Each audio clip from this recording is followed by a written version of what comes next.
E aí, galerinha, bem-vindos de volta. Bom, vamos dar continuidade aí, então à resolução da prova da Unesp, da primeira fase, do primeiro dia, que corresponde às questões dos candidatos da prova de biológicas. Vale lembrar que no vídeo anterior, vai aparecer aí em cima para vocês, no vídeo anterior eu já resolvi as questões que são puramente de biologia. Nesse segundo vídeo eu resolver as questões interdisciplinares. E eu também não vou resolver todas as questões, tá legal? Porque, por exemplo, tem algumas questões que a biologia aparece só no texto e não requer nada de biologia para resolver a questão. Como, por exemplo, aquela do vírus, né, que tem algumas contas matemáticas de raio para fazer ali, tá bom? Então, lembrando que eu estou resolvendo a prova da versão 2, tá legal? E agora a gente vai então para as questões interdisciplinares. Primeira questãozinha é a questão de número 57. Ela traz dois textos pra gente, né? E vamos dar uma lida nesses textos, né? O texto fala o seguinte, o texto 1. Provavelmente o marco mais importante que lançou a semente científica da senescência, nível mais simples de consciência animal, foi a obra da expressão da emoção do homem e dos animais, de Charles Darwin, que demonstra que os animais apresentam as mesmas expressões que os homens. O maior paradoxo é que, embora a ciência utilize os animais como modelo biológico na medicina desde a década de 1950, há negligência no que concerne à avaliação e no tratamento da dor em animais, em especial os de laboratório. Então ele está falando dos possíveis maus tratos que um animal pode sofrer em um laboratório quando ele age como uma cobaia. O texto 2 fala algo semelhante também. Ele fala assim: a capacidade de sentir prazer, dor e medo não é exclusiva dos seres humanos. Ela é, na verdade, vital para a sobrevivência dos seres de várias espécies. A biologia evolutiva e as ciências do comportamento e do cérebro têm demonstrado que o sistema nervoso nos humanos tem semelhanças impressionantes com as de alguns animais, e especialmente de outros mamíferos. Então, esse segundo texto está falando que os animais sentem dor. Quais animais? Possivelmente aqueles animais que são utilizados como cobaia. Então ele fala assim: os textos levam as questões que dizem respeito, letra A, à adoção de condutas éticas no trato com animais. Exatamente essa alternativa é a correta. Tá? Essa alternativa ela traz para a gente a necessidade de uma conduta ética quando você está conduzindo uma pesquisa que utiliza animais como cobaias. Tá legal? Então existe um comitê de ética, por exemplo, na Unicamp é a sigla CEP, né? Então qualquer projeto que você vai fazer que envolve animais ou humanos, você tem que passar por esse comitê de ética, tá? Que é exatamente o que a letra A está trazendo para a gente. Tá? Essa é a alternativa correta. Letra B fala de diversos ecossistemas, não tem nada a ver. A letra C fala de fisiologia animal, também é uma alternativa que não se relaciona nada com os textos. A letra D fala de futuro da evolução dos seres vivos, comenta rapidamente sobre a evolução no texto 1, mas não é esse o foco. E letra E, os investimentos em pesquisas sobre o comportamento animal, também não. Tá legal? Então a alternativa correta mesmo é a letra A. Próxima questãozinha é a questão de número 62. Ao meu ver, é a questão que é mais difícil envolvendo biologia, tá? Porque é uma questão interdisciplinar com química que vai envolver aquele cálculo de NOx. Tá?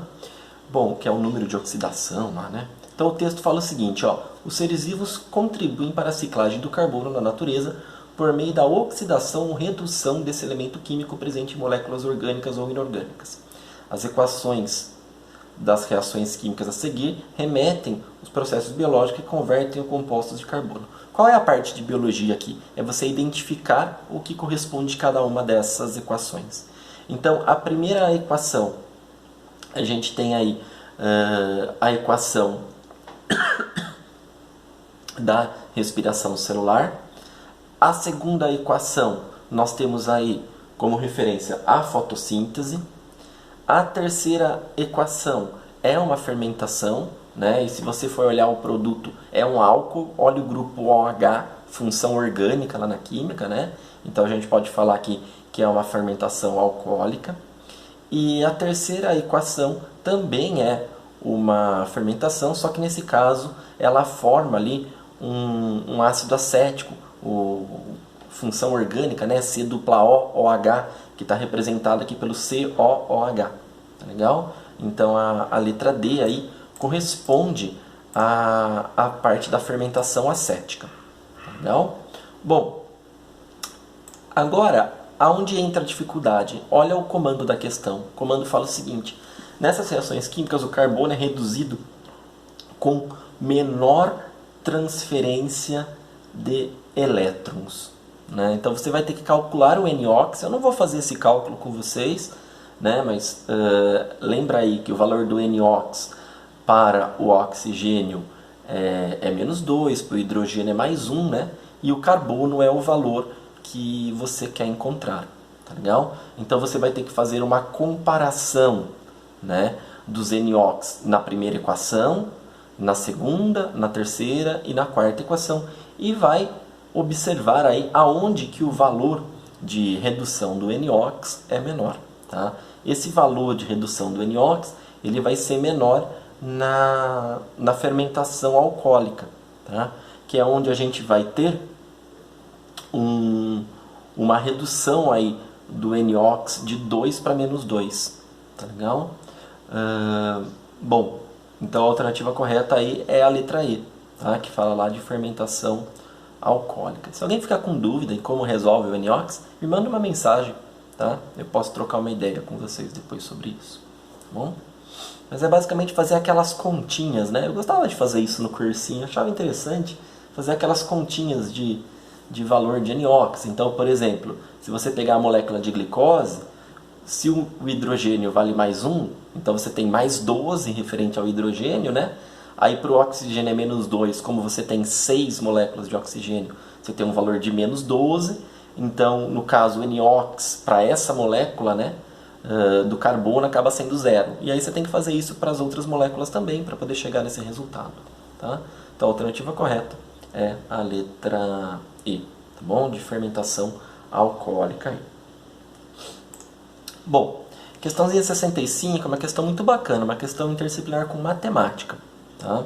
Ele fala o seguinte, ó, o gráfico mostra o crescimento de uma população de micro-organismos em relação à resistência do meio, ao potencial biótico e à carga biótica máxima no ambiente.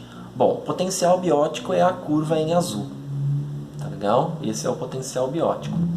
A resistência ao meio, você pode entender ela como sendo aí esse espaço que existe entre a curva verde e a curva rosada, né? Ou vermelha, não sei definir que cor que é isso daí. Tá? Então ele tem lá, ó, a resistência do meio, o potencial biótico e a carga biótica máxima do ambiente. A carga biótica máxima do ambiente você pode entender como a curva em verde, né? A curva em vermelho, no caso, é a curva de crescimento, né? Então ele fala o seguinte: os dados obtidos experimentalmente foram suficientes para a determinação das equações da curva abaixo. A população de micro-organismo atingiu a carga biótica máxima do ambiente. Bom, quando ela atinge a carga biótica máxima, a população vai atingir a carga biótica máxima quando a curva vermelha encontrar com a curva verde, né? E aí você tem os valores dessa curva. Então, para a curva verde, você tem ali y igual a 320, e para a curva vermelha você tem y igual a 31x mais 10. O que você tem que fazer? Você iguala, né? Você iguala aí os pontos dessas retas. Então você vai fazer 320 igual a 31x mais 10. Bom, aí vira uma equaçãozinha, né? Muito simples de responder. Você acha o valor de x aí e você vai chegar num valor de x igual a 10, que é a alternativa A. Tá legal? Então, em 10 horas é o momento no qual a população de micro-organismos atingiu a carga biótica máxima do ambiente. Tá legal? Bom, o próximo exercício aqui é o exercício de número 68. Tá? É um exercício interdisciplinar com português, porque ele traz aí duas figuras de linguagem, que é o pleonasmo, né, que consiste na repetição de um termo, de uma oração aí, né? Ou a hipérbole, né? Que é uma figura de linguagem que ocorre quando você exagera, né, uma determinada sentença aí, dando um tom dramático a ele, por exemplo, né? Então o texto fala o seguinte: leia os seguintes versos da canção Tenho Sede, composta por Anastácio Dominguinhos. Traga-me um copo d'água, tenho sede, e essa sede pode me matar. Minha garganta pede um pouco d'água e os meus olhos perdem o teu olhar. Tá vendo? É algo dramático. A forma como essa sede está sendo tratada, né? Então é um indício de uma hipérbole. A planta pede chuva quando quer brotar, o céu logo escurece quando vai chover. Meu coração só pede o teu amor, se não me deres, posso até morrer. Bom, não sei se tem outra análise mais profunda aí no ramo da literatura para fazer isso, mas eu não consigo fazer isso, tá bom? Mas isso se trata de um exemplo de hipérbole aí. Aí a canção menciona a escassez de água que pode afetar tanto os animais quanto as plantas. Um hormônio humano e um hormônio vegetal. Gente, o hormônio vegetal é o ácido abscísico, um hormônio liberado em situações de estresse, tá? Quando a planta está num estresse hídrico, por exemplo. Essa planta, vamos supor que nessa situação ela fecha o estômago, então é uma forma dela economizar água. Esse é o hormônio que controla a quantidade de água dentro da planta, tá? O hormônio ácido abscísico. Já nos animais, a gente tem um hormônio ADH, que pode ser também referenciado como vasopressina. Tá? O hormônio ADH, ou vasopressina, é um hormônio que aumenta a reabsorção de água nos túbulos renais. Tá legal? Então, o hormônio animal é a vasopressina, ou vasopressina, ADH, né? O hormônio vegetal é o ácido abscísico, e a figura de linguagem que aparece nos versos, né, respectivamente, é uma hipérbole. Então, a alternativa correta desse exercício é a letra D. Tiroxina é um hormônio aí que vai atuar no controle do metabolismo basal das nossas células. Legal? Então, a alternativa correta, letra D. Próximo exercício, exercício 69. É um exercício também interdisciplinar com química. Ele traz um texto de fotossíntese e ele faz uma comparação com alguns aspectos da química. Ele fala o seguinte: funcionamento de uma folha artificial. As folhas artificiais estão entre as tecnologias mais promissoras para o mundo mais limpo, pois podem tanto capturar dióxido de carbono da atmosfera quanto transformá-lo em combustíveis limpos, além de gerar energia sobre outras formas. Essas folhas biomiméticas convertem o dióxido de carbono em combustível, né, e decompõem a água em oxigênio e hidrogênio, tudo isso usando energia solar. Bom, se a gente pensar numa fotossíntese, essa decomposição, né, de água em oxigênio e hidrogênio, ela não acontece na equação clássica aí da fotossíntese. Né? Nós acabamos de ver uma equação da fotossíntese aí naquele exercício de química que tinha que calcular o NOx. Os dois processos ocorrem simultaneamente, mas um de cada lado de uma célula voltaica. O oxigênio é produzido no lado positivo da célula e o combustível é produzido no lado negativo. Esse positivo e negativo é para associar com uma das alternativas que fala de pilha, que tem o polo positivo e negativo. Né? Comparando o processo de fotossíntese natural com o executado pelas folhas artificiais, constata-se que em ambos, letra A, depende da ação da clorofila. Não, a folha biomimética ela não necessariamente depende da clorofila, ela pode usar outros tipos de compostos aí, tá bom? Como corantes, por exemplo. Letra B, são processos exotérmicos. Não, são endotérmicos. Eles absorvem energia para a produção de moléculas orgânicas. Letra C, tem os mesmos reagentes e produtos. Não, porque na folha biomimética a gente tem a decomposição da água em oxigênio e hidrogênio. Tá? Letra D, envolve transferências de elétrons. Beleza, transferência de elétrons, maravilha, vai ter isso na reação química, sem problema nenhum. A gente acabou de ver lá no exercício anterior, né? Quando a gente calculou NOx, por exemplo. Letra E, funcionam como pilhas eletroquímicas. Então, não é uma pilha eletroquímica, né? Porque na pilha, o que a gente tem? Nós temos a utilização de uma energia química, a conversão, de uma energia química em uma energia eletromagnética, que não é o que está acontecendo na folha mimética. Então a alternativa correta é a letra D, que vai falar aí da transferência de elétrons que acontece numa reação química como essa. Tá bom? E por fim, a questão mais bonita que tinha na prova é a questão de número 83, que é uma questãozinha que vai abordar biologia junto com matemática, em uma questãozinha de análise combinatória. tá bom? Gente, eu não lembro exatamente os princípios para explicar para vocês de uma análise combinatória, mas eu lembro como é que faz uma análise combinatória, tá legal? Então, é isso que eu vou explicar, aí qualquer coisa, sugiro que vocês tirem dúvidas com os professores de matemática e tudo mais, tá bom? Então ele fala o seguinte, ó, os sistemas do grupo sanguíneo foram descobertos no início do século XX. Além dos mais conhecidos, o sistema BO e o sistema RH, também existe o sistema MN, definido a partir de identificações dos antígenos M e N na superfície das hemácias humanas e condicionados por 2 alelos de um gene. Aí ele fala, a tabela mostra os fenótipos e genótipos relacionados a cada sistema. Aí ele fala, considere um casal que possua os alelos marcados a seguir. A mulher, ela é IA e B, então ela é de sangue AB. M, ela só tem o M, então ela é de sangue M, tá? E ela é errão, errinho. Tá legal? Eu estou fazendo a leitura da primeira linha. A segunda linha que corresponde ao homem. O homem, ele é IA izinho. Ele é MN, porque ele tem os 2 alelos, está ticado ali. E ele é errinho, errinho, porque ele não tem o alelo errão. Aí que entra a parte da matemática.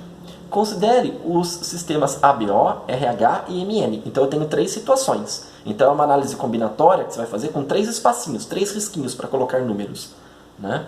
O primeiro descendente desse casal terá um fenótipo específico, que será uma dentre quantas possibilidades. Então a gente tem que calcular as possibilidades. E é aí que a gente vai calcular por análise combinatória. Então a gente tem uma primeira possibilidade para o sistema BO, uma segunda, um segundo espaço ali para o MN e um terceiro espaço para o RH. Em relação ao sistema BO, o que eu tenho? Eu tenho uma mulher IA e B e um homem IA izinho. Cruzo, faço o quadradinho de Pinet. A hora que eu faço o quadradinho de Pinet, eu vou ter 4 genótipos diferentes, que é IA e B, IA e A, IA izinho e IB izinho. Só que como ele está falando de fenótipo no comando da questão, IA e A e IA izinho representam o mesmo fenótipo, que é o A. Então, em relação ao sistema BO, eu tenho 3 possibilidades. Esse casal pode ter uma criança do sangue A, do sangue AB e do sangue B. Então eu coloco 3 naquele primeiro quadrinho, no primeiro espacinho. O segundo espacinho corresponde ao sistema RH. Para o sistema RH, eles são errão, errinho, cruzando com errinho, errinho. Só pode nascer 2 possibilidades, ou sangue positivo ou negativo. Então o segundo quadradinho vai o número 2. Terceiro espaço, que corresponde ao MN. Vamos lá. Para o MN, a mulher é MM e o homem é MN. Cruzando, eu vou ter 50% MM e 50% MN. Também vou ter aí 2 possibilidades. Análise combinatória, 3 do sistema BO, vezes 2 do sistema RH, vezes 2 do sistema MN. Matemática moderna aí, 2 vezes 3, 6, 2 vezes 6, 12. A alternativa correta é a letra A. Tá legal? Então, galera, essa foi a prova da Unesp, uma prova bem bonita, bem elaborada, né? Tem algumas questõezinhas meio fora da curva, ali um pouquinho mais difícil que outras, mas é uma prova muito parecida com a prova do ano anterior. Legal? Espero que vocês tenham gostado da resolução. Hoje, no final do dia, mais tardar amanhã, tem a resolução do segundo dia, que corresponde às provas de exatas e humanas, tá legal? Não esqueçam de compartilhar para que outras pessoas assistam. Se inscreve aí no canal também, curte aí, deixa comentário, qualquer coisa, tá bom? Então é isso, aquele beijo, aquele abraço e tchau!